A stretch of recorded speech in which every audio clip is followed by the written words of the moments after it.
The courthouse steps were slippery from the morning rain, but that wasn't why Jasmine's legs gave out beneath her. She stood there, clutching the final divorce papers in her trembling hands, watching her ex-husband Ryan walk away with his lawyer and his new girlfriend. The woman was everything Jasmine wasn't: blonde, young, and wearing a designer dress that probably cost more than Jasmine's monthly rent. Ryan didn't even look back. "Ma'am? Are you all right?" The voice seemed to come from somewhere far away, even though the man was kneeling right beside her on the cold concrete. Jasmine tried to focus on his face, but black spots danced in her vision. She could hear people gathering around, their voices mixing together like noise from a broken radio. I can't breathe," she gasped, her chest feeling tight and heavy. The papers scattered around her in the wind, and she watched them blow away like pieces of her broken life. 5 years of marriage gone. Her house gone. Her savings gone. Even her dog was gone. Ryan had kept everything. The man beside her had kind eyes and was talking to someone on his phone. "Yes, we need an ambulance at the courthouse on 5th Street. A woman has collapsed." His voice was calm and steady, nothing like the chaos spinning in Jasmine's head. She tried to sit up, but her body wouldn't cooperate. "Please don't leave me," she whispered, not even sure why she was asking this stranger to stay. Maybe it was because Ryan had left her so easily, or maybe it was because she couldn't bear to be alone right now. The man's hand found hers, warm and reassuring. "I'm not going anywhere," he said softly. "My name is Trevor. What's yours?" "Jasmine," she managed to say before everything went dark. When she woke up, she was in a hospital bed with bright lights overhead and the steady beep of machines around her.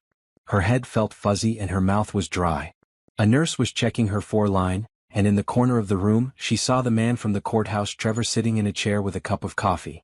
"How are you feeling?" the nurse asked, shining a small flashlight in Jasmine's eyes. "Like I got hit by a truck," Jasmine replied honestly. Her voice was hoarse and she could barely remember what had happened. "Why am I here?" "You had a panic attack and fainted," the nurse explained. "Your blood pressure was dangerously low, and you were dehydrated. The doctor wants to keep you overnight for observation." Jasmine's heart sank even lower. Hospital bills were the last thing she could afford right now. She had no job, no savings, and no insurance. The divorce had taken everything from her, and now this stranger had probably saved her life, and she couldn't even pay him back. Trevor stood up and walked over to her bed. "I hope you don't mind that I stayed. I wanted to make sure you were okay." "You didn't have to do that," Jasmine said, feeling tears start to form in her eyes. "I don't even know you." "Sometimes strangers are the best people to help us," Trevor said with a gentle smile. "Besides, I couldn't just leave you there alone on those steps. That wouldn't have been right." Jasmine studied his face more carefully now that she was awake. He looked to be in his early 30s with dark hair and warm brown eyes. He was wearing an expensive suit, but it was wrinkled now from sitting in the hospital chair. There was something about him that made her feel safe, even though they had just met. "Thank you," she said quietly. "I don't know what I would have done if you hadn't been there." "Don't mention it," Trevor replied. "Can I ask what happened? You seemed pretty upset at the courthouse." Jasmine closed her eyes and took a deep breath. "I just got divorced. It was finalized today and I lost everything. My house, my savings, even my dog. I guess it all just hit me at once." Trevor's expression softened with understanding. "I'm sorry. That must be incredibly difficult." "It is," Jasmine admitted. "I don't even know where I'm going to live now. My ex-husband kept the house and I can't afford an apartment on my own. I lost my job last month, and now I have medical bills to worry about too." "What kind of work do you do?" Trevor asked, sitting back down in the chair beside her bed. "I used to work in marketing for a small company, but they had to let me go because of budget cuts. I've been looking for something new, but it's been hard. Nobody wants to hire someone who's going through a divorce." Trevor nodded thoughtfully. "I might be able to help with that. I own a marketing firm downtown. We're actually looking for someone with experience right now." Jasmine's eyes widened. "Really? You'd consider hiring me?" "I'd be happy to talk to you about it when you're feeling better," Trevor said. "But first you need to focus on getting well. Do you have somewhere to stay tonight when they release you?" Jasmine's face flushed with embarrassment. "I was going to try to find a cheap motel somewhere. I have a little bit of money left, but not much." "That's not happening," Trevor said firmly. "I have a guest room at my house. You can stay there until you get back on your feet." "I can't accept that," Jasmine protested. "You've already done too much for me. I don't want to be a burden." "You're not a burden," Trevor said. "And I'm not taking no for an answer. Everyone needs help sometimes, and right now you need help. Let me be the one to give it to you. Jasmine felt tears rolling down her cheeks. It had been so long since someone had shown her kindness without expecting something in return. Ryan had always made her feel like she owed him something, like she was never good enough. But this stranger was offering to help her with no strings attached. "Why are you doing this?" she asked through her tears. Trevor was quiet for a moment, looking out the window at the city lights. "Because I know what it's like to lose everything," he said finally. "I know what it's like to feel like you're completely alone in the world. And I know how much it can mean when someone reaches out to help you." "What happened to you?" Jasmine asked softly. "That's a story for another day," Trevor said with a sad smile. "Right now, let's focus on getting you better. The doctor said you should be able to go home tomorrow morning if your blood pressure stays stable." "I don't know how to thank you," Jasmine said. "You don't need to thank me," Trevor replied. "Just promise me you'll accept my help. Promise me you won't try to handle this all on your own." Jasmine looked into his eyes and saw something there that made her feel hopeful for the first time in months. Maybe losing everything wasn't the end of her story. Maybe it was just the beginning of something new. "I promise," she said. Trevor smiled, and for the first time since walking out of that courthouse, Jasmine felt like maybe everything was going to be okay. The next morning, Jasmine woke up to the sound of rain pattering against the hospital window. Her head was clearer now, and the events of the previous day came flooding back. The divorce papers, the collapse on the courthouse steps, and Trevor the stranger who had stayed with her through the night. She looked around the room and saw him sleeping in the chair beside her bed, his suit jacket draped over his shoulders like a blanket. He had stayed all night even though he barely knew her. Jasmine couldn't remember the last time someone had cared about her well-being this much. "Good morning," the nurse said as she came in to check Jasmine's vitals. "How are you feeling today?" "Much better," Jasmine replied, though her voice was still quiet. She didn't want to wake Trevor. "That's good to hear. Your blood pressure is back to normal, and the doctor says you can go home this morning. Just make sure you take it easy for the next few days and drink plenty of water." Trevor stirred in his chair and opened his eyes. "Morning," he said with a sleepy smile. "How are you feeling?" "Like a new person," Jasmine said, and she meant it. The crushing weight on her chest was gone, replaced by something she hadn't felt in a long time: hope. "I'm glad to hear that," Trevor said, stretching his arms. "I brought you some clothes from the store downstairs. I hope they fit okay." Jasmine looked at the bag he was holding and felt her eyes fill with tears again. "You bought me clothes?" "Just some basics," Trevor said, looking a little embarrassed. "I figured you might not want to wear that dress from yesterday." Jasmine looked down at the wrinkled dress she had worn to court, the one she thought would be the last outfit she'd wear as a married woman. Now it just felt like a costume from a play she never wanted to be in. "Thank you," she said. "I'll pay you back as soon as I can." "Don't worry about that," Trevor said. "Are you ready to get out of here?" An hour later they were walking out of the hospital together. Trevor's car was a nice sedan, but it wasn't flashy or expensive looking. He opened the passenger door for her, and Jasmine slid into the leather seat with a sigh of relief. "Where to?" Trevor asked as he started the engine. "I guess we should go get my things from the motel," Jasmine said. "I checked in yesterday morning before the court hearing." "What motel?" Trevor asked. "The Budget Inn on Maple Street," Jasmine said, feeling embarrassed again. "It's not much, but it's all I could afford." Trevor frowned. "You stayed at the Budget Inn? That place is terrible. The health department shut it down twice last year." "I know," Jasmine said quietly. "But it was only $30 a night." Trevor shook his head. "Well, you're not going back there. Let's get your things and head to my place." As they drove through the city, Jasmine watched the buildings go by and tried to process everything that had happened. 24 hours ago she was married, homeless, and hopeless. Now she was sitting in a stranger's car, about to stay in his house, with the possibility of a job. Felt like a dream. "Can I ask you something?" Jasmine said as they stopped at a red light. "Of course. Why are you really doing this? I mean, you don't know me at all. For all you know, I could be dangerous or crazy or something." Trevor laughed. "Are you dangerous or crazy?" "No," Jasmine said with a small smile. "But you didn't know that when you decided to help me." "Sometimes you have to trust your instincts," Trevor said. "And my instincts tell me you're a good person who's going through a hard time. We all need help sometimes." "Have you ever needed help like this?" Jasmine asked. Trevor was quiet for a moment. "Yeah," he said finally. "I have. About 3 years ago, I lost my wife in a car accident. She was everything to me, and when she died, I fell apart. I couldn't work, couldn't sleep, couldn't eat. I was about to lose my business and my house when my neighbor started bringing me food and checking on me every day. She basically saved my life. Jasmine felt her heart break a little for him. I'm so sorry. Thank you, Trevor said. The point is, I know what it's like to need someone to catch you when you fall. And I know how much it means when someone does. They pulled up to the Budget Inn, and Jasmine cringed at how run down it looked in the daylight. The parking lot was full of potholes and half the letters on the sign were burned out. She couldn't believe she had actually been planning to stay there. I'll just be a minute, she said, getting out of the car. I'll come with you, Trevor said. This place doesn't look safe. Jasmine's room was on the second floor, and she was grateful Trevor was with her as they climbed the rusty stairs. The hallway smelled like cigarettes and cleaning chemicals, and she could hear arguing coming from one of the rooms. Her room was small and dingy, with a bed that sagged in the middle and a bathroom that she hadn't even wanted to use. All of her belongings fit in 2 suitcases and a duffel bag, everything she had left after the divorce. Is this everything? Trevor asked, looking around the room. This is it, Jasmine said, trying to keep her voice steady. 5 years of marriage, and this is what I have to show for it. Trevor picked up the 2 suitcases. Sometimes starting over with less is better than staying stuck with more. As they loaded her things into his car, Jasmine felt like she was closing one chapter of her life and opening another. The Budget Inn represented the lowest point she had ever reached, and she was grateful she would never have to go back there. Ready? Trevor asked as they got back in the car. Ready, Jasmine said, and for the first time in months she actually meant it. Trevor's house was in a quiet neighborhood about 20 minutes from downtown. It was a beautiful 2-story home with a big front yard and a garden that looked like it had been well maintained.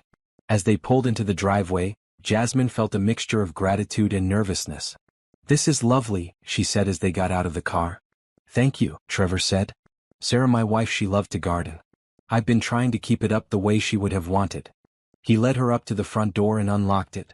The inside of the house was warm and comfortable, with hardwood floors and family photos on the walls. Jasmine could see pictures of Trevor with a beautiful woman who must have been his wife. They looked happy together. The guest room is upstairs, Trevor said, leading her up a carpeted staircase. It has its own bathroom, and there's a desk if you want to work on job applications or anything like that. The guest room was bigger than the entire motel room she had been staying in. It had a queen-sized bed with a soft-looking comforter, a dresser, and a large window that looked out over the garden. It was clean and bright and welcoming. I can't believe you're letting me stay here, Jasmine said, setting her bags down on the bed. I'm glad you're here, Trevor said. The house has been too quiet since Sarah died. It'll be nice to have someone around again. What was she like? Jasmine asked, looking at a photo of Sarah on the nightstand. She was wonderful, Trevor said with a sad smile. She was a teacher and she loved her students more than anything. She always said she wanted to make a difference in the world, and she did. Every day. She sounds amazing. She was, Trevor said. She would have liked you, I think. She always said the best people are the ones who've been through hard times but still choose to be kind. Jasmine felt tears in her eyes again. I hope I can live up to that. You already are, Trevor said. Now why don't you get settled in? I'll make us some lunch and then we can talk about that job if you're interested. As Trevor left her alone in the room, Jasmine sat on the bed and looked around at her new surroundings. It was hard to believe that just 24 hours ago she had been at the lowest point of her life. Now she was in a beautiful house with a kind man who was offering her a job and a fresh start. She unpacked her few belongings and put them in the dresser. It didn't take long, everything she owned fit in just 2 drawers. But as she looked around the room again, she realized that sometimes having less meant having more room for new things to come into your life. Maybe losing everything in the divorce hadn't been the end of her story after all. Maybe it had just been making room for something better. Over lunch, Trevor and Jasmine sat at his kitchen table while he explained more about his business. His marketing firm, Sterling Communications, had been growing steadily over the past few years, and they were looking for someone with experience in social media and digital marketing. What kind of companies do you work with? Jasmine asked, taking a bite of the sandwich Trevor had made for her. It was simple turkey and cheese, but it tasted better than anything she had eaten in weeks. All kinds, Trevor said. We have a few restaurants, some retail stores, a couple of law firms, and a small tech company. The variety keeps things interesting. That sounds perfect, Jasmine said. At my old job, I worked with similar clients. I love the challenge of figuring out how to market different types of businesses. Trevor nodded. That's exactly what we need. Someone who can think creatively and adapt to different industries. Can you tell me about some of the campaigns you've worked on? Jasmine found herself getting excited as she talked about her previous work. She had helped a local restaurant increase their online orders by 300% through targeted social media campaigns. She had worked with a small boutique to create an influencer marketing program that doubled their sales. She had even helped a law firm improve their online reputation after some negative reviews. Those are impressive results, Trevor said. How did you manage to get such good outcomes? I think it's because I really care about the businesses I work with, Jasmine explained. I don't just see them as clients, I see them as people with dreams and goals. I want to help them succeed. That's exactly the kind of attitude we need, Trevor said. Most marketing agencies just want to sell services. We want to build relationships. As they talked, Jasmine felt more confident than she had in months. Trevor asked thoughtful questions about her experience and seemed genuinely interested in her ideas. It was such a contrast to the way Ryan had always dismissed her career as just a job. I have to ask, Jasmine said, are you offering me this job because you feel sorry for me, or because you actually think I can do it? Trevor set down his sandwich and looked at her seriously. I'm offering you this job because I think you're talented and dedicated. The fact that you need help right now is just a bonus. It means I can afford to hire you. What do you mean? I mean that most people with your experience and results would be working for big agencies in New York or Los Angeles, making twice what I can offer. But right now you need a job and I need someone good. It works out for both of us. Jasmine felt a mixture of relief and excitement. So what would the job involve? You'd be working directly with me and our other account manager, Lisa. You'd have your own clients to manage and you'd help with strategy for our bigger accounts. The starting salary is $45,000 a year, plus bonuses based on client results. Jasmine's eyes widened. That was more than she had made at her previous job, and it would be enough for her to get her own apartment and start rebuilding her life. When would I start? She asked. How about Monday? Trevor said with a smile. That gives you the weekend to rest and get settled in. I can't believe this is happening, Jasmine said, feeling tears of joy in her eyes. Yesterday I thought my life was over and now I have a job and a place to stay. I don't know how to thank you. You can thank me by doing great work, Trevor said. And by not giving up on yourself. I can tell you're a fighter, Jasmine. You just need to remember that about yourself. That afternoon, Trevor gave her a tour of his office building downtown. Sterling Communications occupied the entire third floor of a renovated brick building, with big windows that looked out over the city. The office was modern and bright, with an open floor plan that encouraged collaboration. This is Lisa, Trevor said, introducing Jasmine to a woman in her 40s with short red hair and a warm smile. She's our senior account manager and basically keeps this place running. It's nice to meet you, Lisa said, shaking Jasmine's hand. Trevor told me you might be joining us. We could really use the help. I'm excited about the opportunity, Jasmine said. Lisa handles our biggest accounts, Trevor explained. She's been with me since I started the company 5 years ago. Trevor's being modest, Lisa said. He built this company from nothing after his wife died. It was his way of channeling his grief into something positive. Jasmine looked at Trevor with new respect. She had thought he was just a successful businessman, but now she realized he was someone who had rebuilt his life after losing everything that mattered to him. I'd love to hear more about the company history, Jasmine said. Maybe over coffee sometime, Lisa said. But right now I need to get back to a client call. I'm looking forward to working with you, Jasmine. As Lisa walked away, Trevor showed Jasmine around the rest of the office. There was a conference room with a big table for client meetings, a kitchen area with a coffee machine and refrigerator, and several individual offices for private calls. This would be your office, Trevor said, opening the door to a small room with a desk, computer, and window overlooking the street. It's not huge, but it's private and you can decorate it however you want. Jasmine stood in the doorway and tried to imagine herself working there. It was hard to believe that just 2 days ago she had been unemployed and sleeping in a terrible motel. Now she was looking at her own office in a successful company. It's perfect, she said. I'm glad you think so, Trevor said. Do you have any questions about the job or the company? Just one, Jasmine said. Why are you being so kind to me? I mean, I'm grateful, but I keep waiting for the catch. Trevor leaned against the doorframe and considered her question. There's no catch, he said finally. I guess I see something in you that reminds me of myself after Sarah died. You're hurt, but you're not broken. You're down, but you're not out. And sometimes all people need is someone to believe in them. Did someone believe in you? Jasmine asked. Yeah, Trevor said softly. Sarah did. Even after she was gone, I could hear her voice telling me not to give up. She always said that our job in life is to help other people find their way. She sounds like she was a very wise woman. She was, Trevor said. And I think she would be happy to know that I'm helping you find your way. As they walked back to the car, Jasmine felt like she was walking into a new life. The streets looked different now, brighter somehow, full of possibility instead of despair.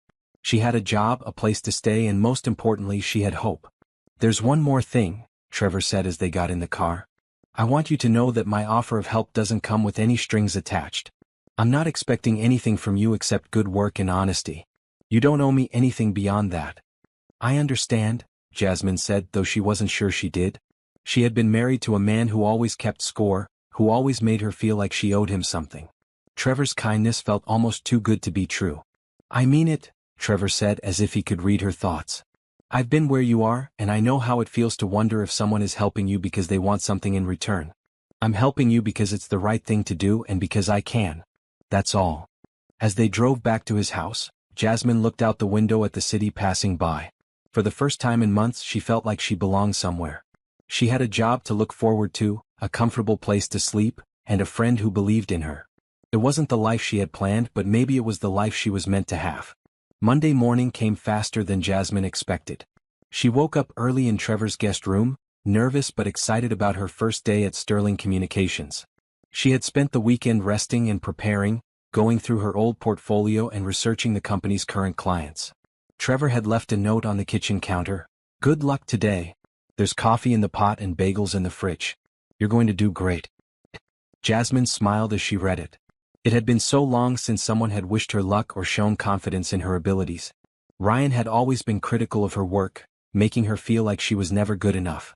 Trevor's simple note of encouragement meant more to her than he probably realized. She arrived at the office 15 minutes early, wanting to make a good first impression. Lisa was already there, typing away at her computer with a cup of coffee beside her. Good morning, Lisa said with a smile. Ready for your first day? I think so, Jasmine said, smoothing down her skirt. She had worn her best professional outfit, a black skirt and white blouse that she had bought for job interviews. You look great, Lisa said. Trevor's running a little late, but I can get you started with the basics. Lisa spent the first hour showing Jasmine how to use the company's project management software and introducing her to the filing system. Everything was well organized and easy to understand, which made Jasmine feel more confident. We believe in keeping things simple, Lisa explained. The more complicated you make things, the more likely you are to make mistakes. When Trevor arrived, he looked apologetic but pleased to see Jasmine settling in.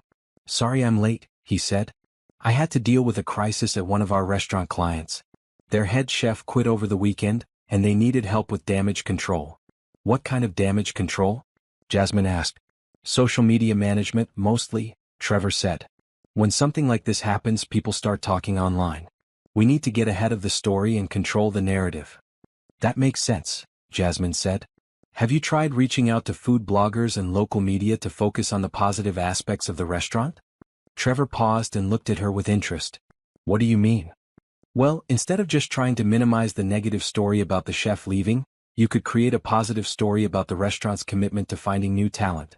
Maybe partner with a culinary school to host a competition for aspiring chefs, or feature the sous chef who's stepping up to fill the role. Lisa looked impressed. That's actually a really good idea. It is, Trevor agreed. Would you be interested in working on that campaign?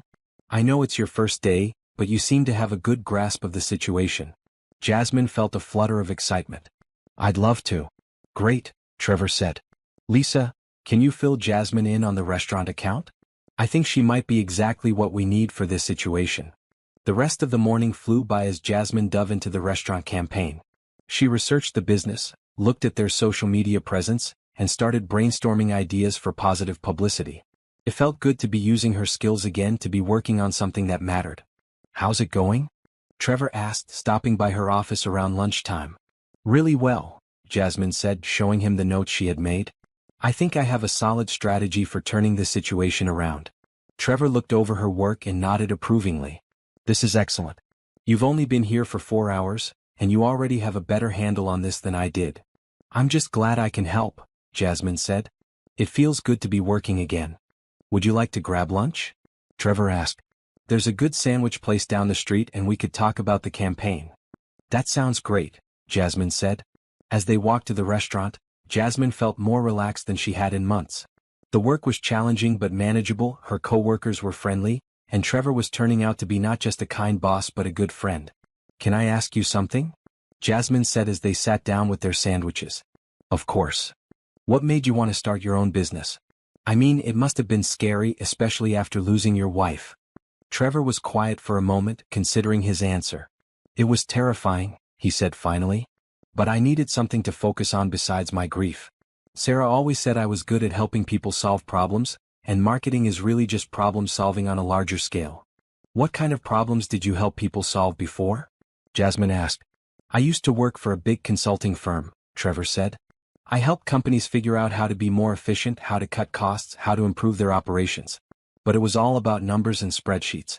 I wanted to do something more personal, more human. And marketing is more human? The way we do it, yes, Trevor said. We're not just trying to sell products. We're trying to help businesses connect with their communities, build relationships, solve real problems for real people. Jasmine nodded. That's what I loved about my old job too. When I helped that restaurant increase their online orders, I wasn't just helping them make more money. I was helping them stay in business and keep their employees working. Exactly, Trevor said. That's why I knew you'd fit in here. You understand that business isn't just about profit, it's about people. As they walked back to the office, Jasmine felt like she was starting to understand Trevor better. He wasn't just a successful businessman, he was someone who genuinely cared about making a difference. It was refreshing to work for someone whose values aligned with her own. The afternoon was just as productive as the morning. Jasmine worked on the restaurant campaign, collaborated with Lisa on a social media strategy for a retail client, and attended her first team meeting. By the time 5 o'clock rolled around, she felt like she had already made a real contribution to the company. How was your first day? Trevor asked as they prepared to leave. It was wonderful, Jasmine said, and she meant it. I feel like I'm actually making a difference here. You are, Trevor said. That restaurant campaign you put together today is going to save our client's business. They were ready to close their doors before you came up with that strategy. Really? Jasmine asked, feeling a surge of pride. Really? Trevor confirmed. You're going to do great things here, Jasmine. I can already tell. As they drove home together, Jasmine reflected on how much her life had changed in just 1 week.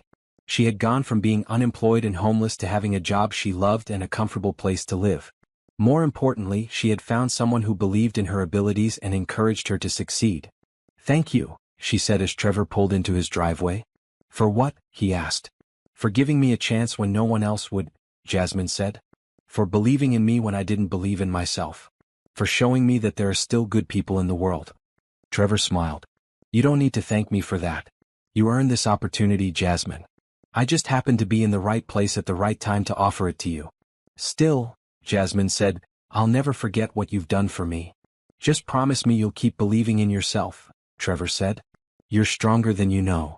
As they went inside, Jasmine felt like she was truly home for the first time in months. Not just because she had a roof over her head, but because she had found someone who saw her potential and was willing to help her achieve it. That night, as she lay in bed in the comfortable guest room, Jasmine thought about how different her life looked now compared to a week ago.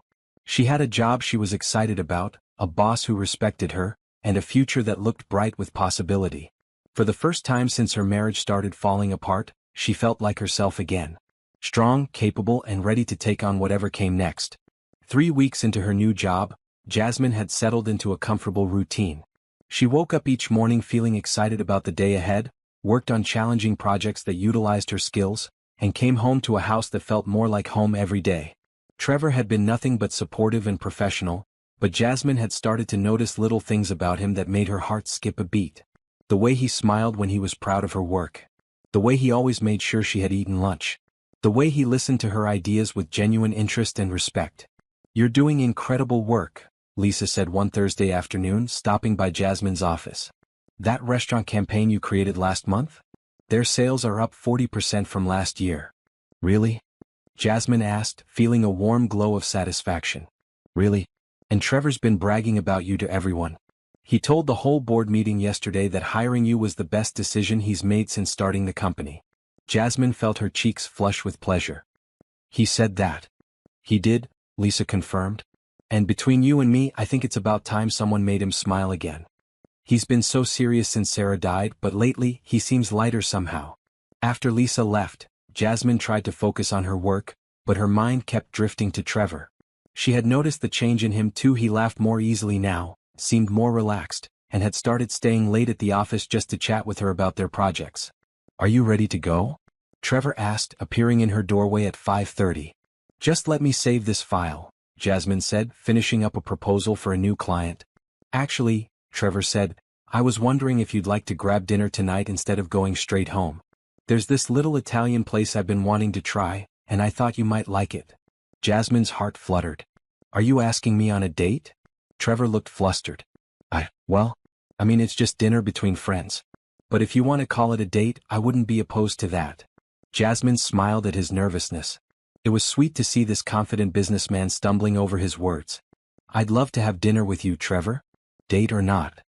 "Great," he said, his face lighting up. "I'll make a reservation." The restaurant was small and intimate, with checkered tablecloths and candles on every table. Trevor had chosen a corner booth that gave them privacy to talk without being overheard. "This is lovely," Jasmine said, looking around at the cozy atmosphere. "I'm glad you like it," Trevor said. "I've been wanting to come here for months, but I didn't want to eat alone." "You don't have to eat alone anymore," Jasmine said softly. "I'm happy to have dinner with you anytime." As they talked over their meal, Jasmine found herself learning more about Trevor's life before Sarah died. He had grown up in a small town outside the city, worked his way through college, and met Sarah when they were both young professionals just starting their careers. "We were together for 8 years, Trevor said. "Married for 5. She was my best friend, my partner in everything. When she died, I didn't know how to exist without her." "I can't imagine losing someone that important," Jasmine said. "How did you get through it?" "One day at a time," Trevor said. "Some days I didn't think I could make it, but I kept going because I knew she would want me to. She always said life was too precious to waste on sadness." "She sounds like an amazing person." "She was," Trevor said. "And she would have loved you. She always had a soft spot for people who were rebuilding their lives." Jasmine felt a pang of something, not jealousy exactly, but a wistfulness that she would never get to meet the woman who had been so important to Trevor. "What about you?" Trevor asked. "Tell me about your marriage. What went wrong?" Jasmine sighed. "I married Ryan when I was 25. I thought I was so smart, so mature. But looking back, I think I was just lonely and scared of being alone." "What was he like?" "Controlling," Jasmine said. "He wanted me to be the perfect wife, always agreeable, always supportive, never having opinions of my own. He criticized everything I did, from my cooking to my career to the way I dressed." "That sounds terrible," Trevor said. "It was," Jasmine agreed. "But I didn't realize how bad it was until it was over. I thought that's what marriage was supposed to be like. I thought I was supposed to make myself smaller to make him feel bigger." "You should never have to make yourself smaller for anyone," Trevor said firmly. "You're amazing just as you are." Jasmine felt tears prick her eyes. "Thank you for saying that." "I mean it," Trevor said. "You're smart, talented, kind, and beautiful. Anyone who can't see that doesn't deserve you." They sat in comfortable silence for a moment, both lost in their own thoughts. Finally, Trevor reached across the table and took her hand. "I know we're both scared," he said. "I know we both have reasons to be careful about getting involved with someone new. But I want you to know that I care about you, Jasmine. More than I should, probably, considering you work for me." "I care about you too," Jasmine said, squeezing his hand. "But you're right, we should be careful. I don't want to mess up the good thing we have." "What if we could have both?" Trevor asked. "What if we could be careful and still see where this goes?" Jasmine looked into his eyes and saw the same hope and fear that she felt. "What are you suggesting?" "I'm suggesting we take things slow," Trevor said. "No pressure, no expectations. Just see what happens." "I'd like that," Jasmine said. After dinner they walked through the city streets, talking and laughing like old friends. When they reached a small park, Trevor suggested they sit on a bench and watch the stars. "It's beautiful out here," Jasmine said, leaning back against the bench. "It is," Trevor agreed, but he was looking at her instead of the sky. "What?" Jasmine asked, noticing his gaze. "Nothing," Trevor said. I haven't felt this happy in a long time." "Me neither," Jasmine said. They sat in comfortable silence, enjoying each other's company and the peaceful evening. When Trevor finally walked her to his car, Jasmine felt like something had shifted between them. They were still friends, still employer and employee, but now they were something more too. "Thank you for tonight," Jasmine said as they pulled into Trevor's driveway. "Thank you for saying yes," Trevor replied. As they walked up to the front door, Jasmine felt nervous butterflies in her stomach. Would Trevor try to kiss her? Did she want him to? The answer to the second question was definitely yes, but she wasn't sure about the first. Trevor unlocked the door and held it open for her. As she walked past him, he caught her hand gently. "Jasmine," he said softly. She turned to face him and he stepped closer. "I know we said we'd take things slow, but I'd really like to kiss you right now." "I'd like that too," Jasmine whispered. Trevor cupped her face gently in his hands and leaned down to kiss her. It was soft and sweet and perfect, full of promise and possibility. When they finally pulled apart, Jasmine felt like her heart might burst with happiness. "Wow," she breathed. "Yeah," Trevor agreed, resting his forehead against hers. "Wow." As they said goodnight and went to their separate rooms, Jasmine felt like she was floating. She had thought her life was over when her marriage ended, but maybe it was just beginning.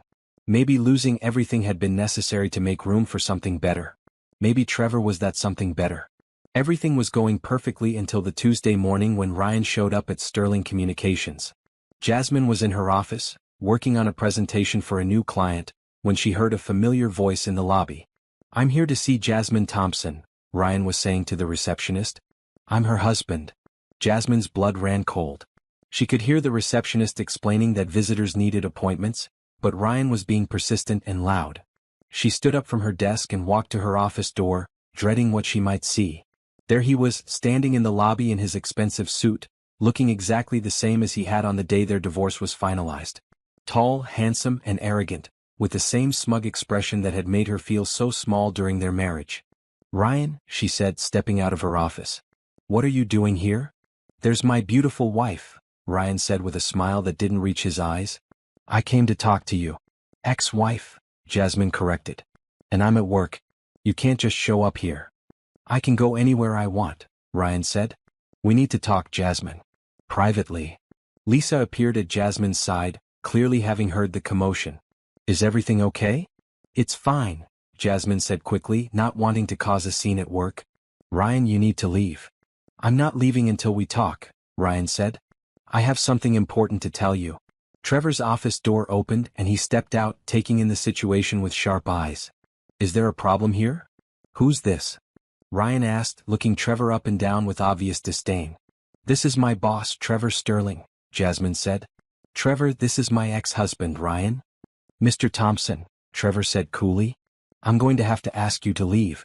This is a place of business and you're disturbing our employees." "I'm not going anywhere until I talk to my wife," Ryan said, his voice getting louder. "She's not your wife anymore," Trevor said, stepping closer to Ryan. "And she's told you to leave. I suggest you do it before I call security." Ryan laughed. "Security? What are you going to do, have me arrested for talking to my own wife?" "If necessary, yes," Trevor said calmly. "You're trespassing and you're creating a disturbance. Leave now or I'll have you removed." For a moment, Jasmine thought Ryan might actually try to fight Trevor. His face was red with anger and his hands were clenched into fists. But then he seemed to remember where he was and who might be watching. "Fine," Ryan said. "But this isn't over, Jasmine. We still need to talk." "We have nothing to talk about," Jasmine said, trying to keep her voice steady. "The divorce is final, Ryan. It's over." "No, it's not," Ryan said. "Things have changed. I've changed. I want you back." Jasmine felt like she might throw up. "That's not happening." "We'll see about that," Ryan said, giving Trevor one last hostile look before walking toward the elevator.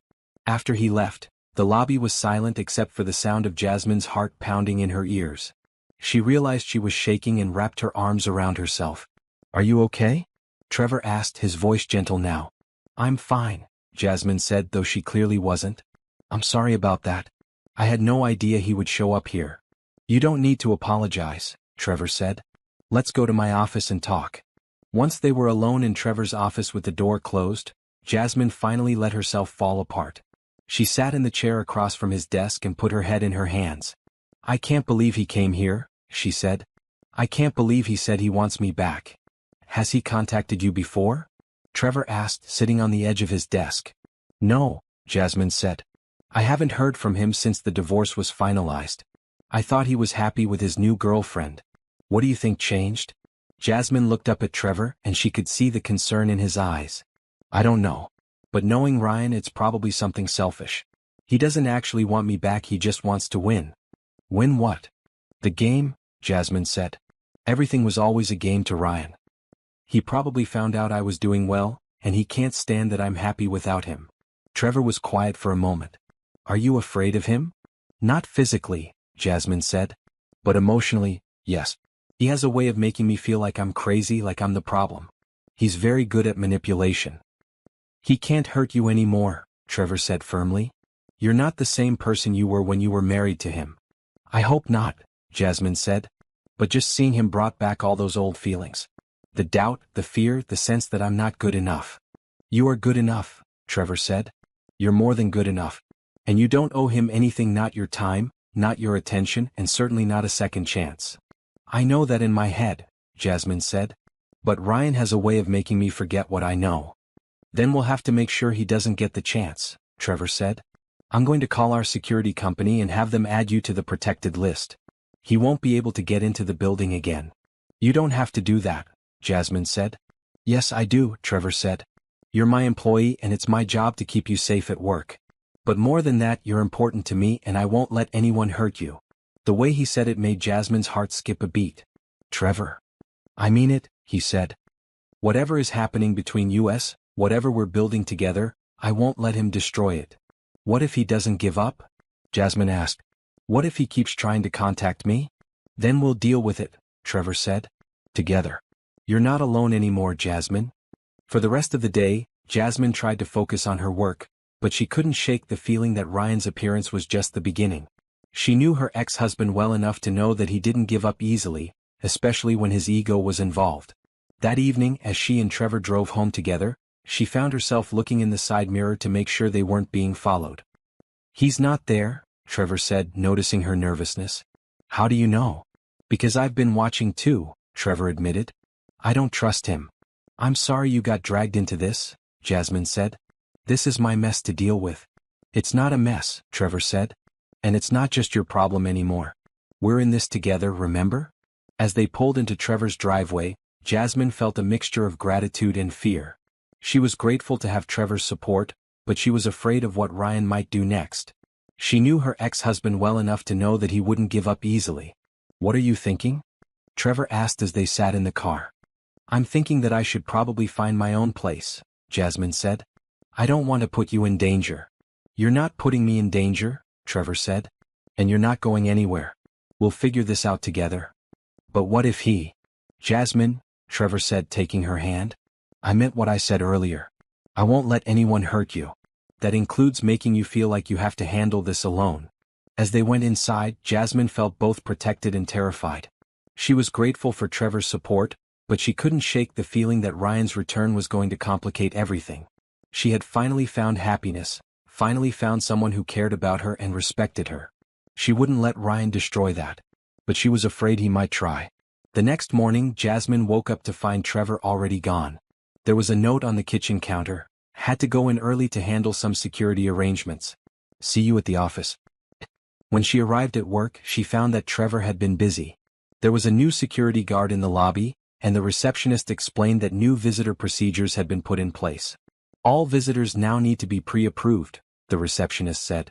Mr. Sterling left specific instructions that Ryan Thompson is not to be allowed in the building under any circumstances. Jasmine felt a mixture of relief and guilt. She was grateful for Trevor's protection, but she hated that her personal problems were affecting the workplace. Is Mr. Sterling in yet? She asked. He's in his office, the receptionist said. He asked me to let him know when you arrived. Jasmine made her way to Trevor's office and knocked on the door. Come in, Trevor called. She found him on the phone, but he quickly wrapped up the call when he saw her. Good morning, he said, standing up to give her a quick hug. How are you feeling? Better, Jasmine said. Thank you for all the security arrangements. You didn't have to do that. Yes, I did, Trevor said. I won't have him harassing you at work. What if he shows up at your house? Jasmine asked. I'm still staying there, remember? I thought about that, Trevor said. I called a security company last night, and they're installing cameras and an alarm system today. If Ryan shows up there, we'll know about it. Jasmine stared at him. You're installing a security system because of me? I'm installing a security system because I want to keep you safe, Trevor said. There's a difference. Trevor, this is too much. I can't let you spend all this money on me. You're not letting me do anything, Trevor said firmly. I'm choosing to do this because I care about you and because I can afford to. Don't make me feel bad for wanting to protect you. Jasmine felt tears in her eyes. I'm not used to someone caring about me this much. Well, you'd better get used to it, Trevor said with a soft smile. Because I'm not going anywhere. Just then Lisa knocked on the door. Sorry to interrupt, but we have a problem. What's wrong? Trevor asked. Ryan Thompson is in the parking garage, Lisa said. He's not in the building, but he's standing by Jasmine's car. Trevor's face hardened. Call the police. Trevor, no, Jasmine said quickly. That'll just make things worse. He's harassing you, Trevor said. He can't be on our property. Let me go talk to him, Jasmine said. Maybe if I explain that I'm happy and moving on, he'll leave me alone. Absolutely not, Trevor said. I'm not letting you go down there alone. Then come with me, Jasmine said. But please don't call the police yet. Let me try to handle this first. Trevor looked like he wanted to argue, but he could see the determination in Jasmine's eyes. Fine. But if he so much as raises his voice, I'm calling the police. They took the elevator down to the parking garage, and Jasmine's heart sank when she saw Ryan leaning against her car. He was wearing his most expensive suit and his most charming smile, but she could see the anger in his eyes. There she is, Ryan said as they approached. My beautiful wife. What do you want, Ryan? Jasmine asked, staying close to Trevor. I want to talk to you, Ryan said. Alone. That's not happening, Trevor said. I wasn't talking to you, Ryan said, his smile faltering. This is between me and my wife. Ex-wife, Jasmine corrected. And whatever you have to say, you can say it in front of Trevor. Ryan's expression turned ugly. Fine. I'll make this simple. I made a mistake, Jasmine. I want you back. No, Jasmine said without hesitation. I'm not interested. Don't be hasty, Ryan said. I know you're angry and you have every right to be. But I've changed. I've been going to therapy, working on myself. I realize now how much I hurt you and I want to make it right. You can't make it right, Jasmine said. Some things can't be fixed, Ryan. Everything can be fixed if you want it badly enough, Ryan said. I love you, Jasmine. I always have. No, you don't, Jasmine said. You love the idea of winning. You love the idea of controlling me. But you don't love me. That's not true, Ryan said, his voice getting louder. I know I wasn't the best husband, but I can do better. I can be better. I don't want you to be better, Jasmine said. I want you to leave me alone.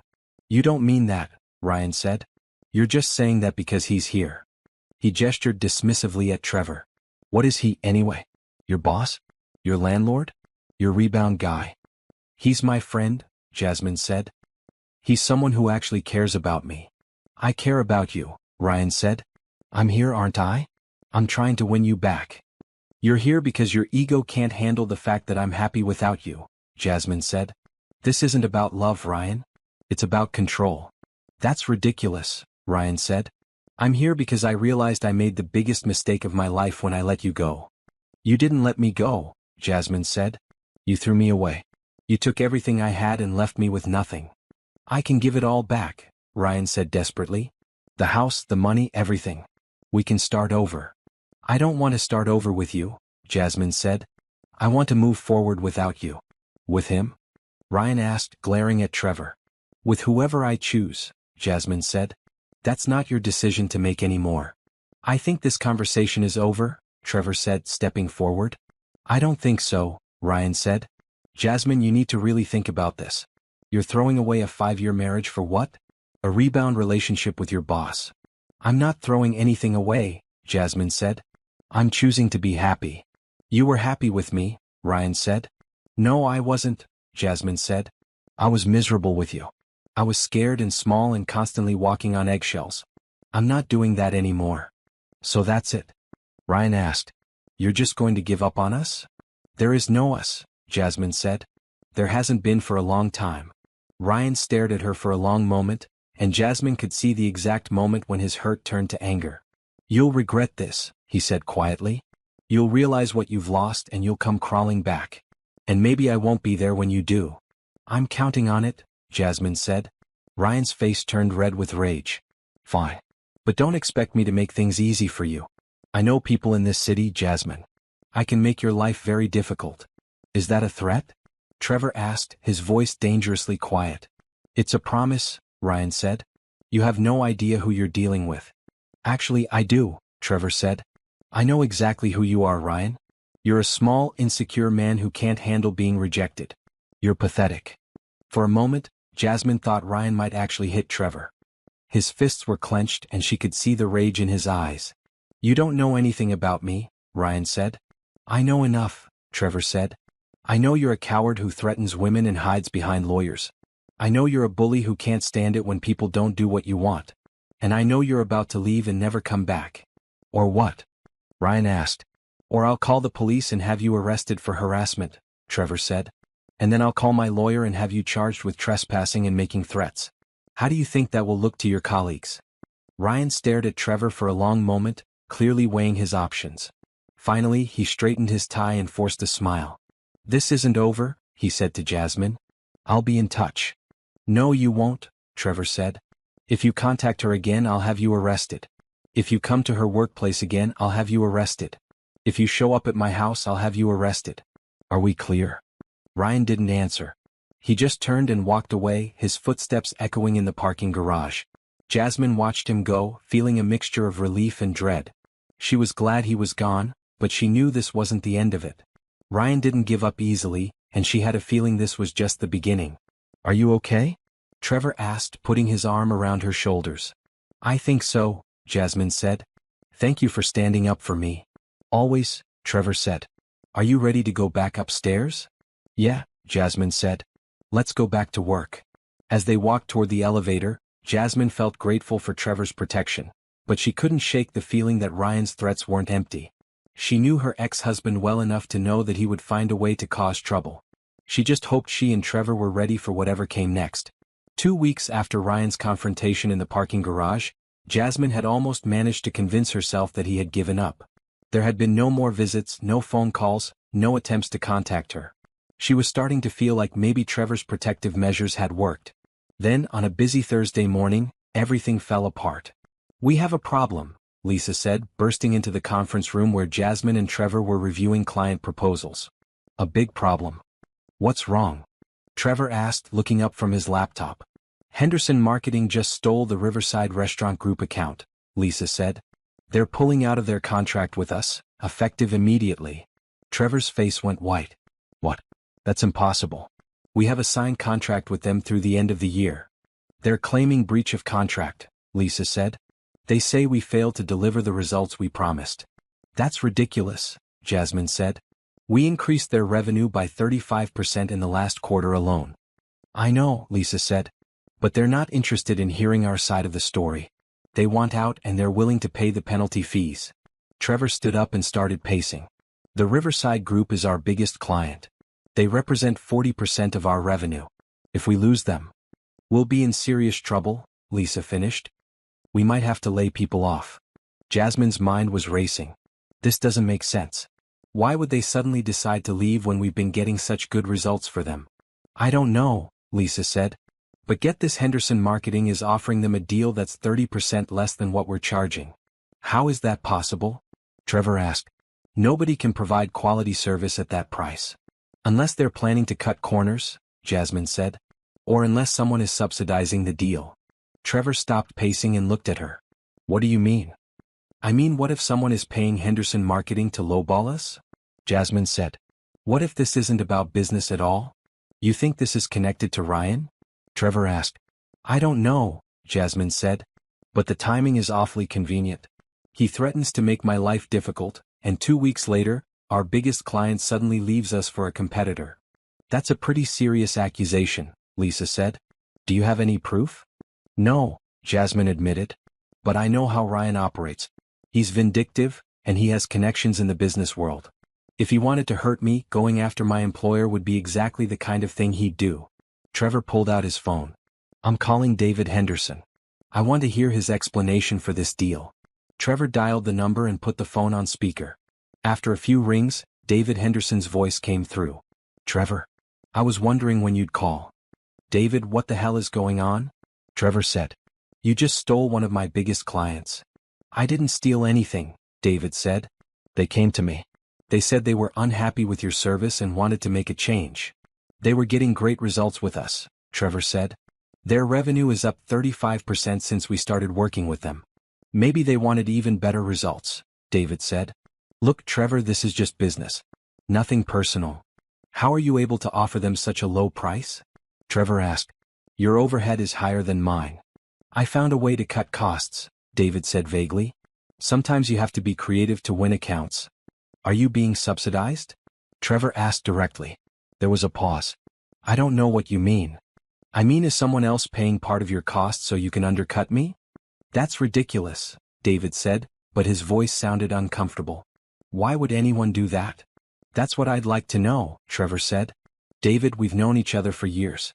If someone is manipulating you into this deal, you need to tell me. Nobody's manipulating me, David said. I saw an opportunity and I took it. That's how business works. Not like this, Trevor said. This deal doesn't make sense, David. You're going to lose money on it. That's my problem to worry about, David said. I have to go, Trevor. Good luck with your other clients. The line went dead. He's lying, Trevor said. I can hear it in his voice. So what do we do? Lisa asked. We fight, Jasmine said. We find out who's really behind this and we expose them. How? Trevor asked. Leave that to me, Jasmine said. I have an idea. That evening, Jasmine called her friend Michelle, who worked as a paralegal at a law firm that specialized in business litigation. I need a favor, Jasmine said. I need you to help me find out who's financing a deal. What kind of deal? Michelle asked. Jasmine explained the situation with Henderson Marketing and the Riverside Restaurant Group. You think your ex-husband is behind this? Michelle asked. I think it's possible, Jasmine said. He has the money and the connections to make something like this happen. Even if he is, that's not necessarily illegal, Michelle said. People are allowed to finance business deals. But if he's doing it specifically to hurt me and my employer, that could be tortious interference with a business relationship, Jasmine said. You've been studying, Michelle said with a laugh. All right, I'll see what I can find out. But I'll need some time. How much time? Give me a week, Michelle said. I'll call in some favors and see what I can dig up. While they waited for Michelle's investigation, Jasmine threw herself into damage control. She reached out to their other clients to reassure them about the company's stability, worked on proposals for new accounts, and helped Trevor figure out how to restructure their finances if they couldn't replace the lost revenue. You don't have to do this, Trevor said one evening as they worked late in the office. This isn't your fault. It is if Ryan is behind it, Jasmine said. And even if he's not, I'm part of this team now. We succeed or fail together. I don't deserve you, Trevor said softly. Yes, you do, Jasmine said. You deserve someone who will fight for you the way you fought for me. A week later, Michelle called with news. You were right, she said. Ryan Thompson is financing the Henderson Marketing deal. He's paying 60% of their costs through a shell company. Can you prove it? Jasmine asked. I can prove the financial connection, Michelle said. But proving that his intent was to harm you specifically might be harder. We'd need evidence that he's doing this to get back at you personally. What kind of evidence? Jasmine asked. Emails, text messages, recorded conversations where he admits to trying to hurt your business, Michelle said. Something that shows malicious intent. Jasmine thought for a moment. What if I could get him to admit it? That would be perfect, Michelle said. But it would have to be recorded and you'd have to be careful about entrapment laws. Let me talk to Trevor, Jasmine said. Thank you, Michelle. I owe you big time. Just be careful, Michelle said. If Ryan is willing to go this far to hurt you, there's no telling what else he might do. Jasmine hung up and went to find Trevor. He was in his office, staring at financial projections on his computer screen. We have proof, she said, closing the door behind her. Trevor looked up. What kind of proof? Jasmine explained what Michelle had found. Ryan is paying for 60% of Henderson's costs through a shell company. He's subsidizing the deal specifically to undercut us. That son of a bitch, Trevor said. Can we take legal action? Maybe, Jasmine said. But we need proof that he's doing it specifically to hurt me, not just as a business investment. How do we get that proof? I call him, Jasmine said. I arrange to meet with him and I get him to admit what he's doing. Absolutely not, Trevor said. I'm not letting you anywhere near him. It's the only way, Jasmine said. He won't admit anything over the phone, but if I meet him in person and tell him I'm considering getting back together with him, he might brag about what he's done. It's too dangerous, Trevor said. What if he tries to hurt you? We'll meet in a public place, Jasmine said. And I'll wear a wire. You can be nearby listening to everything. Trevor shook his head. I don't like it. I don't like it either, Jasmine said. But our company is in trouble. Our employees might lose their jobs. We have to try. Trevor was quiet for a long moment, clearly struggling with the decision. If we do this, he said finally, we do it my way. Public place, multiple exits, and I'm close enough to intervene if something goes wrong. Agreed, Jasmine said. That evening, Jasmine called Ryan from Trevor's house. Her hands were shaking as she dialed his number. Jasmine? Ryan's voice was surprised but pleased. I wasn't expecting to hear from you. Hi, Ryan, Jasmine said, trying to keep her voice neutral. I was wondering if we could meet for coffee tomorrow. There's something I want to discuss with you. Of course, Ryan said eagerly. What's this about? I'd rather talk in person, Jasmine said. How about that coffee shop on 5th Street? The one we used to go to. I'll be there, Ryan said. What time? 2 o'clock, Jasmine said. Jasmine, Ryan said, his voice hopeful. Does this mean you're reconsidering? I just want to talk, Jasmine said. I'll see you tomorrow. After she hung up, Trevor pulled her into his arms. Are you sure about this? No, Jasmine said honestly. But I'm sure about us. I'm sure about this company. I'm sure that Ryan can't be allowed to destroy everything good in my life. He won't, Trevor said. I won't let him. The next day, Jasmine sat in the coffee shop wearing a small recording device that Michelle had borrowed from her law firm. Trevor was at a table across the room, pretending to read a newspaper but keeping a close eye on her. Ryan arrived exactly on time, looking handsome and confident in his expensive suit. He ordered a coffee and sat down across from her with a smile. You look beautiful, he said. I've missed you. Thank you, Jasmine said. You look well too. I've been taking care of myself, Ryan said. Going to the gym, eating right, working on being the man you deserve. That's good to hear, Jasmine said. Ryan, I wanted to apologize for how harsh I was in the parking garage that day. Ryan's eyes lit up. You don't need to apologize. I understand why you were angry. I was hurt, Jasmine said. And when I'm hurt, I sometimes say things I don't mean. So you've been thinking about us? Ryan asked hopefully. I have, Jasmine lied. It's been hard, Ryan. The divorce, starting over, everything. I know, Ryan said sympathetically. But it doesn't have to be hard anymore. We can fix this, Jasmine. We can be better than we were before. Can we? Jasmine asked. So much has changed. Not the important things, Ryan said. I still love you. You still love me even if you won't admit it. It's not that simple, Jasmine said. I'm working now trying to build a career. My job is important to me. You don't need to work, Ryan said. I can take care of you. But I like working, Jasmine said. I'm good at it. Ryan's expression darkened slightly. Is this about that boss of yours? Sterling? Trevor has been a good friend to me, Jasmine said carefully. Friend? Ryan scoffed. I know what kind of friend he is. What do you mean? I mean I know what he's really after, Ryan said. Men like him don't help women like you out of the goodness of their hearts. Trevor isn't like that, Jasmine said. Sure he is, Ryan said. They all are. But it doesn't matter anymore. Why not? Ryan leaned forward with a smug smile. Because his little company is about to go under. He won't be able to help you much when he's bankrupt. What are you talking about? Jasmine asked, trying to sound confused. Let's just say I have friends in the business world, Ryan said. Friends who owe me favors. You mean the Riverside Restaurant Group? Jasmine asked. Ryan looked surprised. How did you know about that? It's a small industry, Jasmine said. Word gets around when a big client switches agencies. Well, that's just the beginning, Ryan said, clearly proud of himself.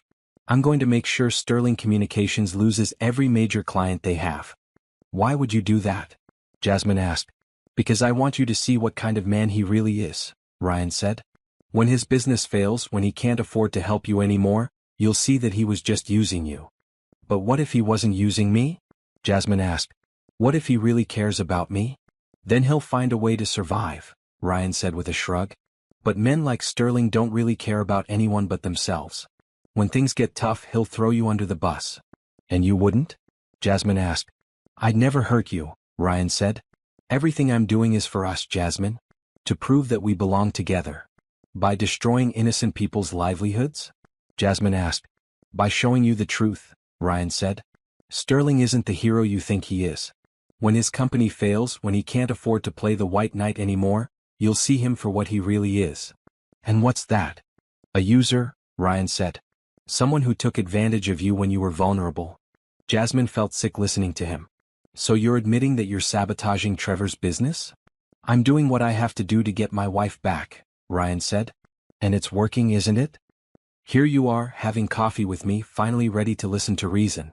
Actually, Jasmine said, standing up, I'm here because I wanted to confirm what kind of person you really are. Ryan's face changed. What do you mean?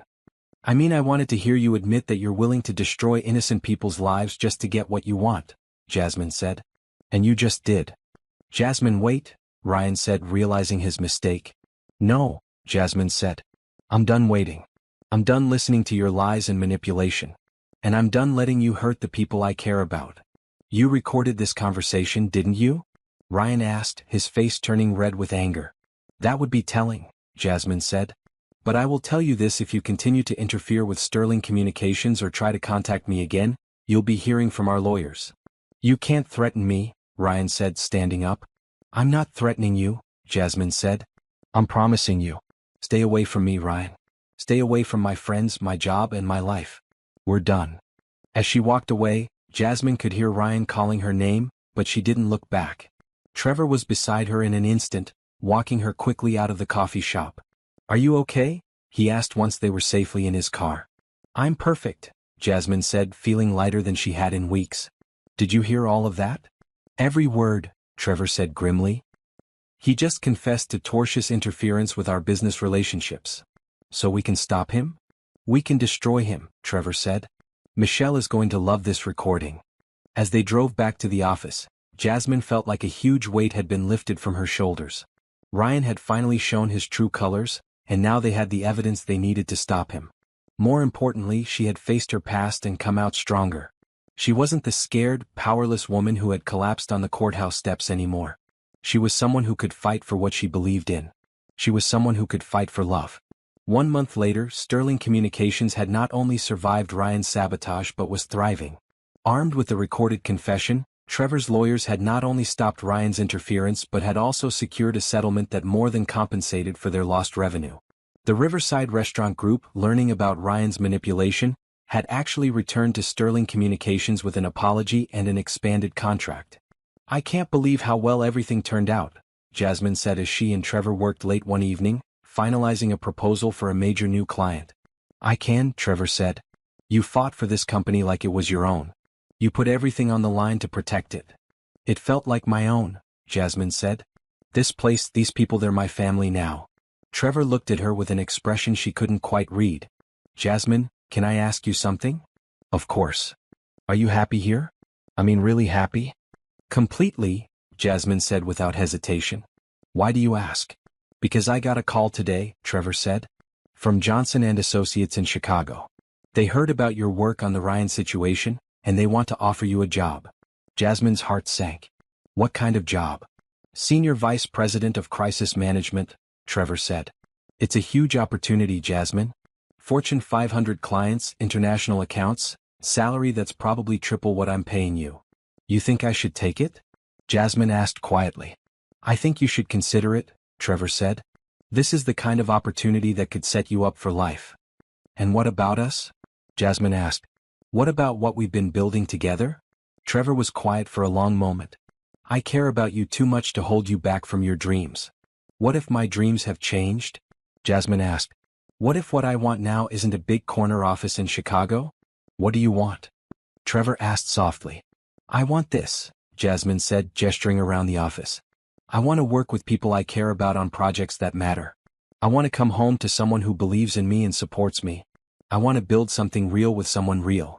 Are you sure? Trevor asked. This is a once-in-a-lifetime opportunity. So is this, Jasmine said, looking into his eyes. So are we. Trevor stood up and walked around the desk to where she was sitting. "I love you," he said simply. "I love you too," Jasmine replied, standing up to meet him. "Then there's something I need to tell you," Trevor said. "I've been planning something, but I wanted to make sure you were really happy here first." "What kind of something?" "The kind of something that involves asking you a very important question," Trevor said with a smile. Jasmine's heart started racing. "Trevor?" "Not here," he said quickly. "And not now. I want to do this right." "Do what right?" "You'll see," Trevor said, kissing her forehead. "But first I need to make a few phone calls." Over the next week, Jasmine noticed that Trevor was acting strangely. He was secretive about his phone calls, disappeared for mysterious meetings, and seemed nervous but excited about something he wouldn't tell her about. "Is everything okay?" she asked him one morning as they drove to work. "Everything's perfect," Trevor said. "Why?" "You've been acting weird lately," Jasmine said. "Secretive." "I'm not being secretive," Trevor said unconvincingly. "I'm just planning something." "Planning what?" "If I told you it wouldn't be a surprise," Trevor said. "I don't like surprises," Jasmine said. "You'll like this one," Trevor promised. That Saturday, Trevor told Jasmine he was taking her out for a special dinner. "What's the occasion?" she asked as she got dressed. "Do I need an occasion to take my girlfriend out for a nice dinner?" Trevor replied. "No, but you usually tell me where we're going," Jasmine said. "And you're wearing your best suit." "I always dress nicely for you," Trevor said. "This is your wedding suit," Jasmine said, recognizing it from photos of him and Sarah. Trevor paused in adjusting his tie. "How do you know that?" "I've seen the pictures," Jasmine said gently. "Are you sure you want to wear it?" "Sarah would want me to wear it for something important," Trevor said. "She always said this suit made me look handsome." "You do look handsome," Jasmine said, walking over to help him with his tie. "But what's so important about tonight?" "You'll see," Trevor said, kissing her softly. They drove to a restaurant Jasmine had never seen before, an elegant place on the top floor of a downtown hotel with floor-to-ceiling windows overlooking the city. "This is beautiful," Jasmine said as they were seated at a table by the window. "I'm glad you like it," Trevor said. "I wanted tonight to be perfect." As they ate dinner, Jasmine noticed that Trevor seemed nervous. He kept checking his watch and looking around the restaurant like he was waiting for something. "Trevor, what's wrong?" she asked finally. "Nothing's wrong," Trevor said. "Everything's right. More right than I ever thought possible." "Then why do you keep looking at your watch?" "Because," Trevor started, then stopped. "Because I wanted to make sure we didn't miss the sunset." Jasmine looked out the window and saw that the sun was indeed setting, painting the sky in brilliant shades of orange and pink. "It's gorgeous," she said. "Not as gorgeous as you," Trevor said, and Jasmine could hear something in his voice that made her heart skip a beat. "Trevor," she started. "Jasmine," he said, standing up from his chair. 6 months ago I thought my life was over. I thought I'd never love anyone again, never be happy again. I was just going through the motions, existing but not really living." "What are you doing?" Jasmine asked, though her heart was already racing because she thought she knew. "Then I met you," Trevor continued, reaching into his pocket. "You were broken and hurting just like I was. But you were also brave and strong and beautiful, even when you couldn't see it yourself." "Trevor," Jasmine whispered as he dropped to one knee beside her chair. "You changed my life, Jasmine," Trevor said, pulling out a small velvet box. "You showed me how to live again, how to love again. You made me believe in second chances and new beginnings." Jasmine felt tears streaming down her face as Trevor opened the box to reveal a beautiful diamond ring. "I know we haven't been together very long," Trevor said. "I know this might seem fast. But I also know that I don't want to spend another day without knowing that you'll be in my life forever." "Oh my God," Jasmine breathed. "Jasmine Thompson," Trevor said, his voice shaking with emotion. "Will you marry me?" The restaurant had gone quiet around them, and Jasmine could see other diners watching with smiles on their faces. But all she could focus on was Trevor, kneeling beside her with love and hope shining in his eyes. "Yes," she whispered, then louder, "Yes. Of course yes." Trevor's face broke into the biggest smile she'd ever seen as he slipped the ring onto her finger. The restaurant erupted in applause as he stood up and kissed her, and Jasmine felt like her heart might burst with happiness. "I love you so much," she said through her tears. "I love you too," Trevor replied. "Forever." As they held each other, looking out at the city lights beginning to twinkle below them, Jasmine thought about how far she'd come from that day on the courthouse steps. She had lost everything that day, but it had led her to this moment, to this man, to this perfect new beginning. "Are you sure about this?" she asked Trevor as they sat back down, admiring her ring. "I've never been more sure of anything," Trevor said. "Are you?" "Completely," Jasmine said. "But I have one question." "What's that?" "When?" Jasmine asked with a grin. "Whenever you want," Trevor said. "Tomorrow, next month, next year, I just want to be your husband." "How about next spring?" Jasmine suggested. "That gives us time to plan something perfect." "Next spring sounds perfect," Trevor agreed. As they left the restaurant, hand in hand with Jasmine's new ring sparkling in the city lights, she felt like she was walking into the brightest future she could imagine. The woman who had collapsed in despair on the courthouse steps was gone. In her place was someone stronger, someone loved, someone ready to build a beautiful life with the man who had saved her in every way that mattered. She couldn't wait to call him her husband. The accident happened on a rainy Tuesday morning in March, just 2 months before their planned wedding. Jasmine was running late for an important client meeting when she slipped on the wet marble steps outside their office building. One moment she was hurrying up the stairs, and the next moment she was falling backward, her head hitting the sharp edge of a step with a sickening crack.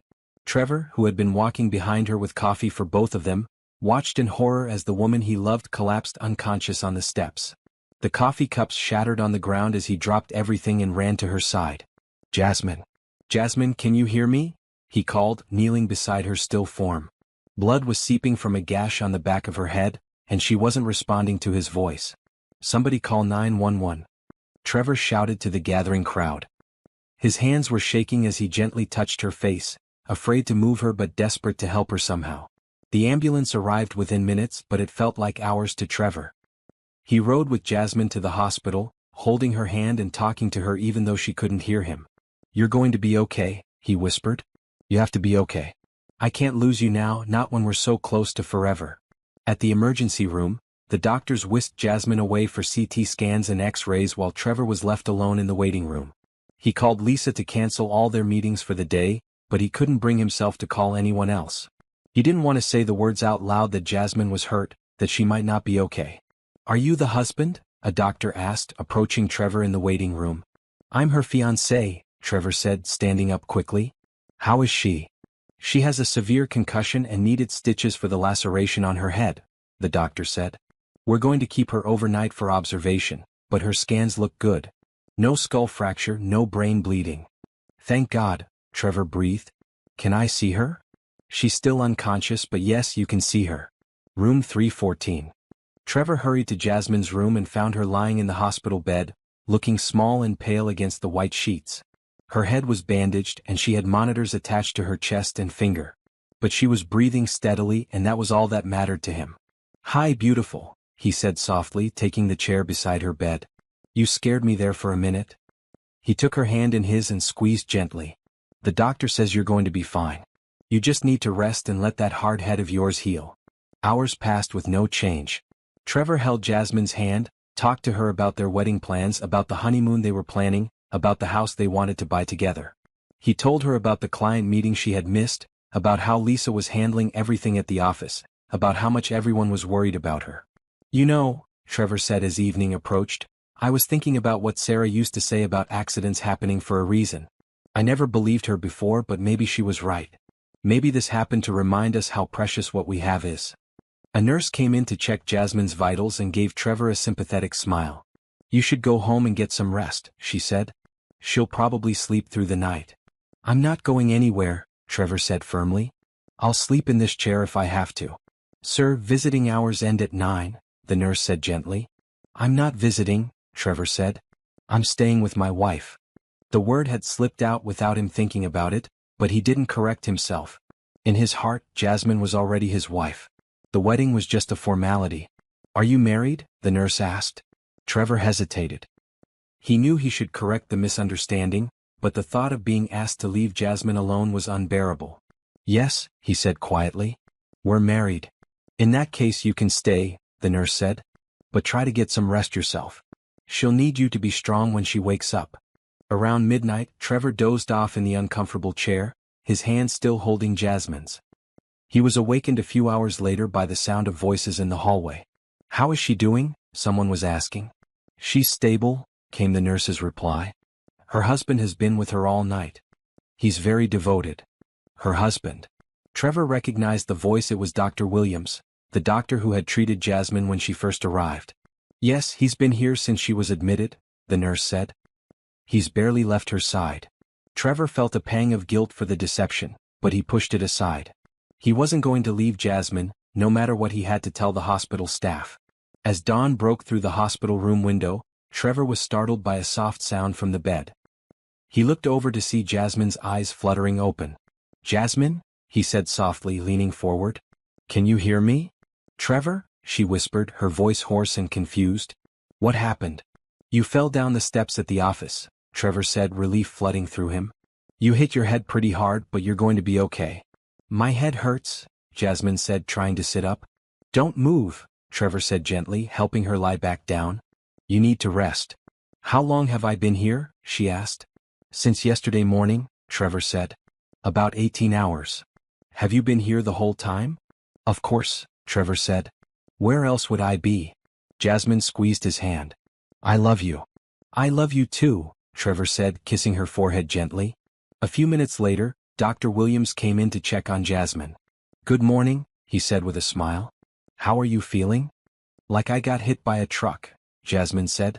"That's normal with a concussion," the doctor said, checking her pupils with a small flashlight. "Your husband here has been very worried about you." Jasmine looked confused. "My husband?" Trevor felt his face flush. I can explain." "You told them we're married?" Jasmine asked. "I'm sorry," Trevor said quickly. I couldn't bear the thought of them making me leave you alone. I know it was wrong, but I had to stay with you." The doctor looked uncomfortable. "I'm sorry, I didn't realize. I'll update your records." "No," Jasmine said suddenly, reaching for Trevor's hand. "Don't update anything." "Jasmine?" Trevor said, confused. "He is my husband," Jasmine said, looking directly at Trevor. "In every way that matters. A piece of paper doesn't change how much we love each other." "But we're not actually married yet," Trevor said. "Then let's fix that," Jasmine said with a weak smile. "Today." "You have a concussion," Trevor said. "You're not thinking clearly." "I'm thinking perfectly clearly," Jasmine said. "I don't want to wait until spring, Trevor. I don't want to wait another day. I want to be your wife, and I want you to be my husband, and I want it to be official." "You want to get married in a hospital?" Trevor asked. "I want to get married to you," Jasmine said. "I don't care where we do it." Trevor looked at her lying there in the hospital bed, her head bandaged but her eyes bright with love and determination, and he realized she was absolutely right. They had wasted enough time, been through enough obstacles. "Why wait? Are you sure?" he asked. "I've never been more sure of anything," Jasmine said. "But only if you want to." "I want to," Trevor said, his voice thick with emotion. "God, I want to marry you right now." "Then let's do it," Jasmine said. Trevor kissed her hand and stood up. "I'll be right back. I'm going to make some phone calls." 3 hours later, Jasmine was sitting up in her hospital bed wearing a white dress that Lisa had rushed out to buy. Trevor stood beside her in his best suit, holding her hand as a hospital chaplain performed a simple but beautiful ceremony. Lisa and a few of their co-workers served as witnesses, and the nursing staff had even brought flowers from the hospital gift shop. It wasn't the elaborate spring wedding they had planned, but it was perfect in its own way. "Do you, Trevor Michael Sterling, take Jasmine Rose Thompson to be your lawfully wedded wife?" the chaplain asked. "I do," Trevor said, his voice steady and sure. "Do you, Jasmine Rose Thompson, take Trevor Michael Sterling to be your lawfully wedded husband?" "I do," Jasmine said, tears of joy streaming down her face. "Then by the power vested in me, I now pronounce you husband and wife," the chaplain said. "You may kiss the bride."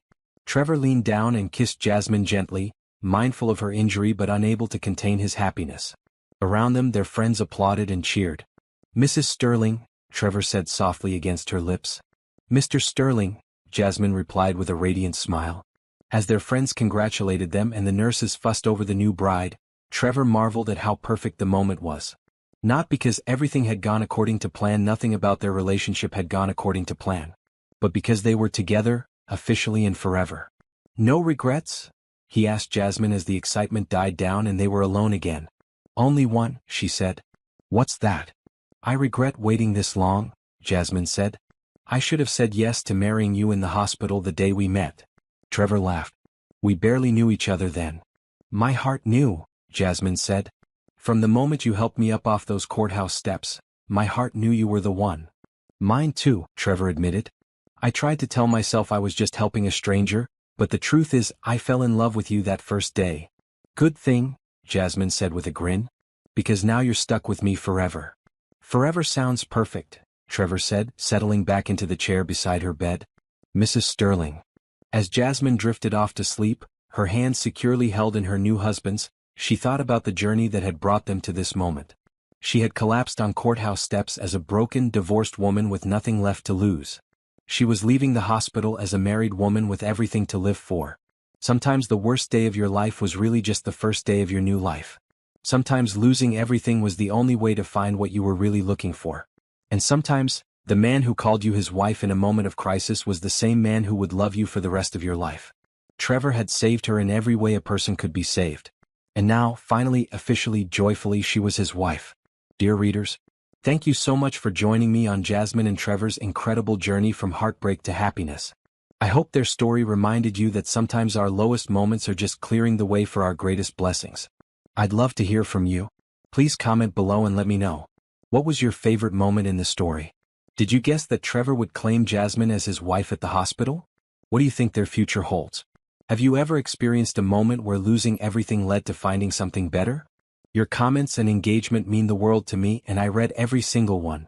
Don't forget to like this story if it touched your heart. It helps me know what kind of stories you want to see more of.